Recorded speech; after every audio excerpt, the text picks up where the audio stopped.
of all, let me assert my firm belief that the only thing we have to fear is fear itself.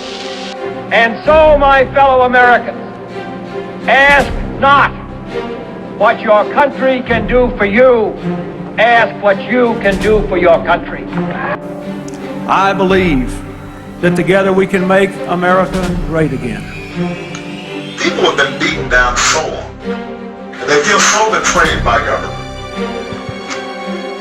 It's not surprising then that they get bitter and they cling to guns or religion or antipathy towards people who aren't like them. You know, to just be grossly generalistic, you could put half of Trump supporters into what I call the basket of deplorables. But first, we must be honest with each other and with ourselves. Too much of what's happening in our country today is not normal. Donald Trump and the MAGA Republicans represent an extremism that threatens the very foundations of our republic. How important is it for these protests to continue? It's critically important, and I'm going to tell you something. It is a war. It is indeed a war. And I have to say, they have won some battles, Jasmine, but we have to keep our eye on the war, and everybody needs to pick up a weapon. And no one has ever been more dangerous to this country than Donald Trump, and he is a fascist to his core. Hey, let me shut down the Senate! We are at war! We're at war right now. We are at war. So you have to be willing to do whatever is necessary in order to save the country. And that's why the gloves are off. Yes, there are many threats to democracy. We see it with these extreme candidates. I just don't even know why there aren't uprisings all over the country. Maybe there will be.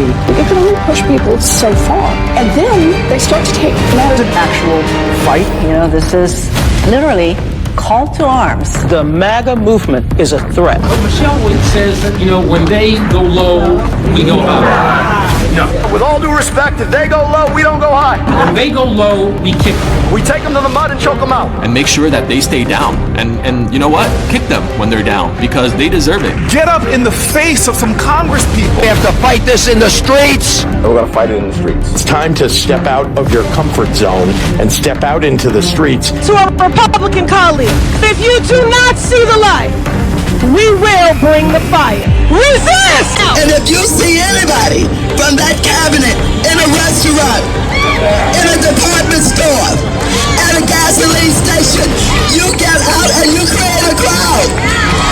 And you push back on them.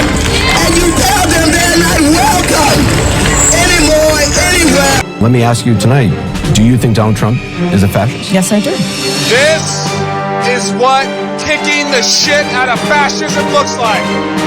Try to prevent the spread of the lawlessness and the fascist chaos that's been unleashed against us. So when we say Donald Trump is a fascist, fascism, a huge component of fascism, is uniting racism, bigotry, a form of racist nationalism.